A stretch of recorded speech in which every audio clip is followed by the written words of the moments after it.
Olá, bom dia, boa tarde, boa noite. Meu nome é Aline Schoker Vaz, eu sou professora da Faculdade de Educação da UENG e eu desenvolvo uma pesquisa na área dos direitos humanos e da educação. Eu também sou editora-chefe da revista CIAS, Direitos Humanos e Educação, e eu tenho feito uma pesquisa que é sobre pensar a ideia dos direitos humanos e da educação na história dessa revista. Essa revista nasceu no segundo semestre de 2018.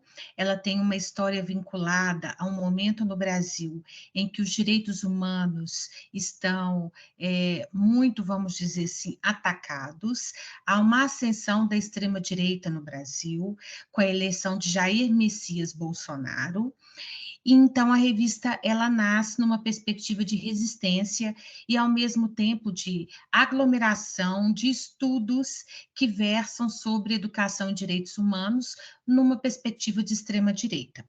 Ela também congrega estudos internacionais, né? Uma vez que o movimento de extrema-direita, ele não é só um movimento do Brasil, ele tem sido um movimento dos últimos anos em âmbito internacional. Então, a revista vem, né, com esses estudos universitários, com essas experiências que ocorrem tanto no cenário escolar como no cenário não escolar, né, porque nós temos esse movimento de pensar os direitos humanos tanto no cenário da escola quanto no cenário não escolar, mas no debate público, na política. Então, ela vem nessa perspectiva de congregar estudos da área, né? Hoje ela é uma revista que considerada Qualis B2, que é uma qualificação que é dada pelo Ministério da Educação, pela CAPES, que é um órgão aqui que analisa as revistas científicas, e é uma boa qualificação, né, nesse quadriênio de 2017 a 2020, que é o quadriênio que foi analisado. Ela nasceu em 2018, então a gente considera B2 inicialmente uma excelente qualificação em torno da revista, né? E aí eu venho, antes então de falar propriamente dito dos estudos que ela apresenta, então do cenário sobre os direitos humanos no Brasil, né? Os direitos humanos no Brasil, ele tem sido atacado então, né, desde 2018, no investimento do governo federal quanto elementos ou ideias que discorram realmente sobre os direitos coletivos. Nós tivemos agora, nas últimas eleições, uma derrubada dessa proposta, mas não quer dizer, né, que esse grupo não seja forte. A eleição de Luiz Inácio Lula da Silva é um voto pelos direitos humanos na medida que o governo, este governo do PT, do governo petista, é muito mais afeito, né, aos direitos coletivos, aos direitos sociais e aos direitos civis, mas mesmo assim esse grupo de extrema-direita ligado a Jair Messias Bolsonaro e seu grupo é um grupo forte, é um grupo que tem sido, vamos dizer assim, feroz, principalmente no âmbito das políticas públicas e do legislativo para impedir que os direitos coletivos cresçam no Brasil. Então, a gente vive isso, né? A gente vive isso em relação às questões de gênero, a gente vive isso em relação ao direito da mulher, às lutas feministas, dentre outras temáticas que estão circunscritas sobre os direitos humanos, né? E um aporte muito interessante e, ao mesmo tempo, complicado e complexo disso, né? Interessante no sentido de ser estudado, mas complicado é a ascensão das igrejas neopentecostais que se associam a esse movimento de extrema-direita. Então, nós estamos aí no movimento de extrema-direita que está associado a essa frente neopentecostal e que cria uma pauta conservadora, uma pauta que tenta impedir qualquer direito vinculado às identidades de forma geral e, ao mesmo tempo, uma pauta que, no plano econômico, se mostra neoliberal. Então, a gente tem um apoio por essa pauta do neoliberalismo, ao mesmo tempo que, no plano das identidades, nós temos a tentativa de interrupção dos direitos das mulheres, dos direitos LGBT, dos direitos dos povos originários, dos direitos das comunidades quilombolas africanas e afro-brasileiras, não é? Então, é uma pauta extremamente retrógrada e conservadora, mas não só conservadora, mas retrógrada, que quer retroagir em relação aos direitos, né? E uma pauta do plano de vista econômico vinculada a uma agenda neoliberal, né? Que a gente tem visto nesses últimos anos por esse grupo propriamente dito.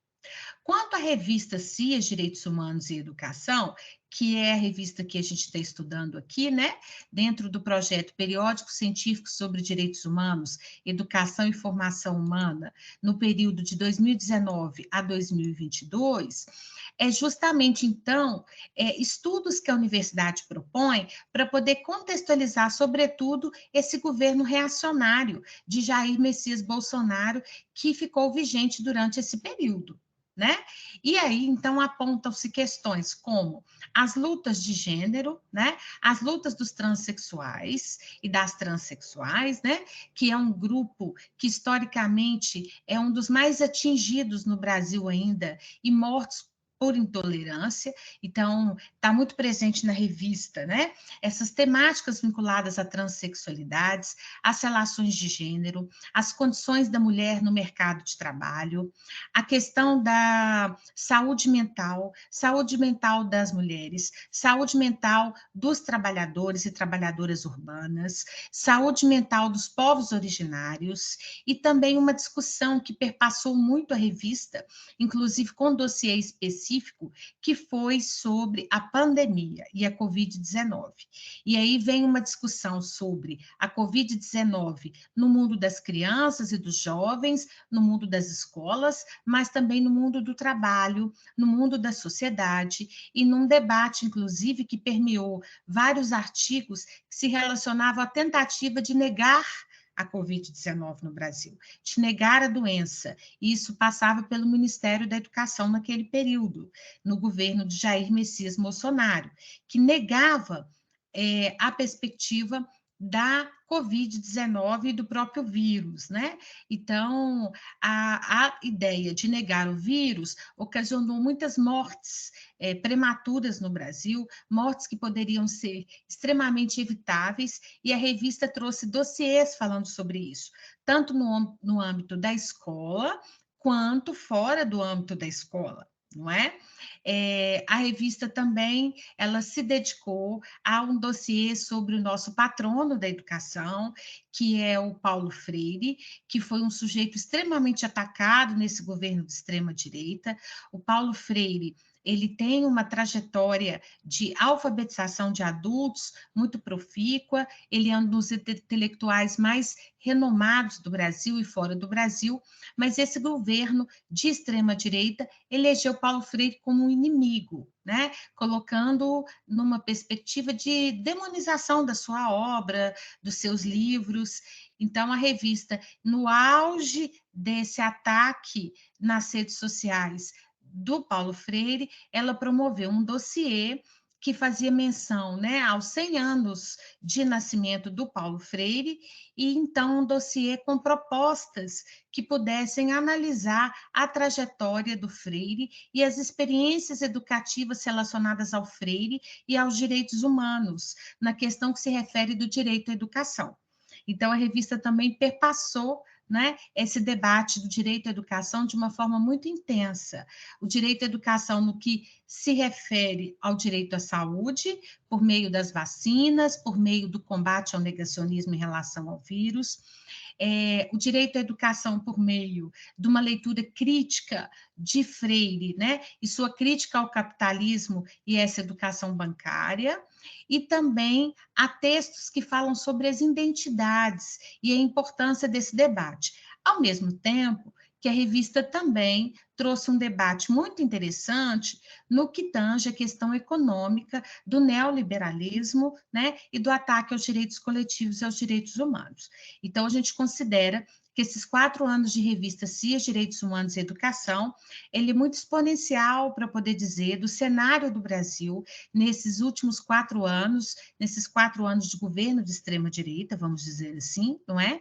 Ele nasce justamente nessa agudez da extrema-direita no Brasil e da entrada de Jair Messias Bolsonaro no governo, e retrata esses movimentos de resistência e movimentos políticos relacionados aos direitos humanos e educação. E, ao mesmo tempo, as investidas de grupos religiosos, né, que tentam demover debates e pautas identitárias e direitos coletivos no cenário brasileiro. Eu convido vocês, então, a conhecer a revista da editora UENG, aqui da Universidade do Estado de Minas Gerais, aqui no Brasil. É uma revista que tem uma periodicidade semestral. Eu sou editora-chefe, me propus essa pesquisa também como bolsista de produtividade PQ, para que a gente pudesse, então, demarcar o que tem sido produzido na área de direitos humanos e educação nos 4 anos de governo de extrema-direita no Brasil. Eu agradeço, estou à disposição de todos, todas e todes, e espero, então, que nós possamos fazer bons laços, intercâmbios e conversas. Muito obrigada.